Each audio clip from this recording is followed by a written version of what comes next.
അസ്സലാമു അലൈക്കും വറഹ്മത്തുള്ളാഹി തആല വബറകാതുഹു. ഇന്ന് പാണക്കാട് തങ്ങൾ ആഗസ്റ്റ് 9 പാണക്കാട് തങ്ങൾ മുഹമ്മദ് അലി ശിഹാബ് തങ്ങൾ വഫാത്തായ ദിവസമാണ്. വളരെ വേദനാജനകമായിട്ടായിരുന്നു അന്ന് ആഗസ്റ്റ് 9 കേട്ടത്. പാണക്കാടിൻ്റെ പൂമുത്ത് മുഹമ്മദ് അലി ശിഹാബ് തങ്ങൾ, അള്ളാഹു അദ്ദേഹത്തിൻ്റെ ദറജ അല്ലാഹു ഉയർത്തി കൊടുക്കുമാറാകട്ടെ. അദ്ദേഹം ഈ ലോകത്തേക്ക് ഒരു വല്ലാത്തൊരു സമാധാനമായിട്ടായിരുന്നു അദ്ദേഹത്തിൻ്റെ ഓരോ ഓർമ്മപ്പെടുത്തലുകളും ഓരോ കാര്യങ്ങളും അദ്ദേഹത്തിനെ കുറിച്ച് കേൾക്കുമ്പോഴും. അള്ളാഹു ആ ഖബർ അള്ളാഹു വിശാലമാക്കി കൊടുക്കുമാറാകട്ടെ. എല്ലാവിധ പ്രയാസങ്ങളും അള്ളാഹു നീക്കി കൊടുക്കുമാറാകട്ടെ. അതുപോലെ അള്ളാഹു സ്വർഗത്തിലെ ദറജ അള്ളാഹു ഉയർത്തി കൊടുക്കുമാറാകട്ടെ.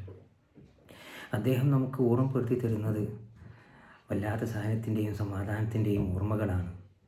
നമുക്കറിയാം, പാണക്കാട്ടേക്ക് നമ്മളൊന്ന് ചെന്ന് കഴിഞ്ഞാൽ, അവിടത്തേക്കൊന്ന് വണ്ടി കയറി കഴിഞ്ഞാൽ എന്തായാലും എന്ത് പ്രയാസമായാലും ഒന്ന് ഇറക്കി വെക്കാൻ പറ്റുമെന്നുള്ളൊരു കാര്യം നമുക്ക് അവിടുന്ന് ഉറപ്പാണ്. നമ്മൾ എത്ര നാനാജാതി ആളുകൾ വന്നു കഴിഞ്ഞാലും അവിടത്തേക്കൊരു ഒരു സമാധാനമാണ്. പാണക്കാട് തങ്ങളുടെ അടുത്തേക്ക് പോയി പറഞ്ഞാൽ, തങ്ങളോട് കാര്യം പറഞ്ഞാൽ ഒരു സമാധാനം ഉണ്ടാകും. ഒന്ന് പ്രതീക്ഷിച്ച് പോകുന്നവരാണ് നമ്മളിലെ നാനാജാതി വിഭാഗക്കാരും നമ്മളൊക്കെ. ആ ഒരു സമാധാനത്തിലാണ് ഇന്നും നമ്മളൊക്കെ ജീവിക്കുന്നത്. പാണക്കാടുണ്ടല്ലോ സാദിഖലി തങ്ങളായാലും ഒരു സമാധാനമാണ് തങ്ങളോട് പറഞ്ഞു കഴിഞ്ഞാൽ തന്നെ. അവിടുത്തെ ആ ഒരു ചായ കുടിക്കുമ്പോഴും അതുപോലെ ആ കാര്യങ്ങളൊക്കെ പറയുമ്പോഴും ഒക്കെ വല്ലാത്തൊരു സമാധാനമാണ്.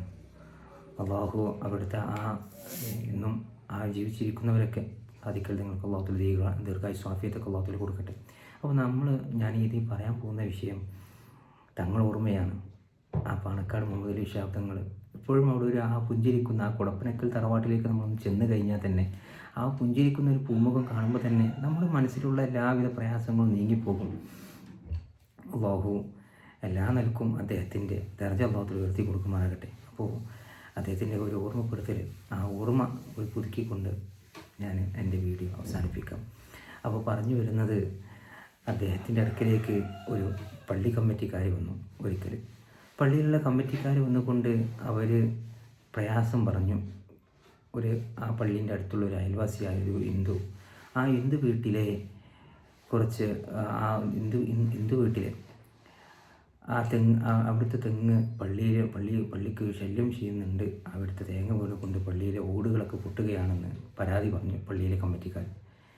അപ്പോൾ ഈ കമ്മിറ്റിക്കാർ ഈ വിഷയം പറഞ്ഞപ്പോൾ അങ്ങനെ ഈ സ്ത്രീ പാണക്കാട് തങ്ങളടുത്തേക്ക് വരികയും ഈ വിഷയം ഇതാവുകയും ചെയ്തപ്പോൾ ആ സ്ത്രീയോട് പാണക്കാട് തങ്ങൾ പറഞ്ഞു, നിങ്ങൾ എന്ത് മാറ്റണ്ട, നിങ്ങൾ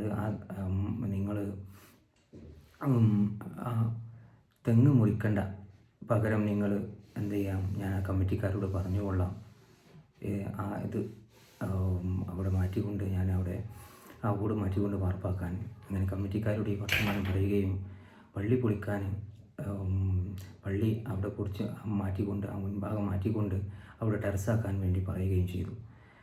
അപ്പോൾ ഇവർ വന്നുകൊണ്ട് പറഞ്ഞ, വേണ്ട തങ്ങളെ, ഞങ്ങൾ മാറ്റിക്കോളാം. ആ മകനും ആ അമ്മയും വന്നുകൊണ്ട് പറഞ്ഞു, തങ്ങളെ, ഞങ്ങൾ ഇത് മാറ്റിക്കോളാം, ഞങ്ങൾക്ക് പ്രയാസമൊന്നുമില്ല, ഞങ്ങൾ എന്ത് ചെയ്തോളാം, ഞങ്ങൾ ഈ തെങ്ങ് മുറിച്ച് മാറ്റിക്കോളാം.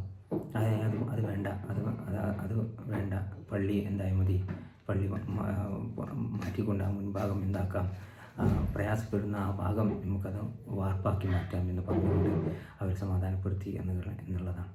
അപ്പോൾ ഇതൊക്കെ നമ്മൾ അതുപോലെ വളാഞ്ചേരിയിൽ ഒരു അനുഭവം ഉണ്ടായി. വളാഞ്ചേരിയിൽ ഒരിക്കൽ അവിടെ അങ്ങനെ ഒരു മുഹമ്മദ് എന്ന് പറഞ്ഞ ഒരാളുണ്ടായിരുന്നു. അയാളെ നാട്ടുകാരെല്ലാവരും ഭ്രാന്തനാണെന്നാണ് വിളിക്കുന്നത്. അപ്പോൾ അയാളിങ്ങനെ മുറ്റത്തിങ്ങനെ മണ്ണുകൊണ്ട് ഇങ്ങനെ കളിക്കുന്ന സമയത്ത് മുഹമ്മദ് നിനക്കെന്നാ വീടാകുക എന്ന് നാട്ടുകാരൊക്കെ ചോദിക്കുമ്പോൾ ആ സമയത്ത് പാണക്കാട് തങ്ങൾക്ക് എന്നാണോ ഒഴിവ് കിട്ടുന്ന ദിവസം അന്നാണ് എൻ്റെ വീടിൻ്റെത്, എൻ്റെ വീട് ഉണ്ടാക്കുന്നത്, എൻ്റെ വീട്ടിലേക്ക് കയറുക എന്നുള്ളത്. അപ്പോൾ ഇതിങ്ങനെ പറഞ്ഞുകൊണ്ട് ആളുകളൊക്കെ ഇങ്ങനെ കളിയാക്കുന്നൊരിതാണ്. അപ്പോൾ ഒരു ദിവസം വളാഞ്ചേരി ഭാഗത്തേക്ക് തങ്ങൾ വരികയും അവിടെ നിന്ന് ചോദിക്കുകയും ചെയ്തു, മുഹമ്മദ് എന്ന ആൾ ഇവിടെ ഉണ്ടോ എന്നുള്ളത്. അപ്പോൾ ആളുകളൊക്കെ പറഞ്ഞു, ഒരു പൊട്ടനായ ആളുണ്ട്, അങ്ങനത്തെ ആളാണ് ഞങ്ങൾ, അയാൾ ആയിട്ടാണ് ഞങ്ങൾ കണക്കാക്കൽ, അയാളെ തന്നെ എനിക്ക് കാണ്ടിയെന്ന് പറഞ്ഞുകൊണ്ട് ആ മുഹമ്മദിൻ്റെ അടുക്കലേക്ക് പാണക്കാട് മുഹമ്മദ് അലി ശിഹാബ് തങ്ങൾ വരികയും കാര്യം അന്വേഷിക്കുകയും ആ വീട്ടിൽ പോയി അവിടുന്ന് ആ തങ്ങൾ വന്നപ്പോൾ ഒരു സന്തോഷവും പൊറാട്ടയും ഇറച്ചിക്കറിയൊക്കെ കൊടുക്കുകയും വല്ലാത്ത ആ ഒരു നല്ല നിലക്ക് മടക്കി അയക്കുകയും ചെയ്തു. അപ്പോൾ ആ സമയത്ത് ആ വീട്ടിൽ നിന്ന് ഇറങ്ങുന്ന സമയത്ത് തങ്ങളെ മുന്നിൽ വെച്ചുകൊണ്ട് പറഞ്ഞ്, നിങ്ങളെല്ലാം എന്നെ കളിയാക്കിയിരുന്നത് ഇപ്പോഴാ ഈ ഭ്രാന്തന്മാർക്കുമുണ്ട്, ഞങ്ങൾക്കുമുണ്ട്, ഞങ്ങളുടെ അടുക്കലേക്കും തങ്ങൾ വരും എന്ന് പറഞ്ഞുകൊണ്ട് വല്ലാത്ത സന്തോഷമായി.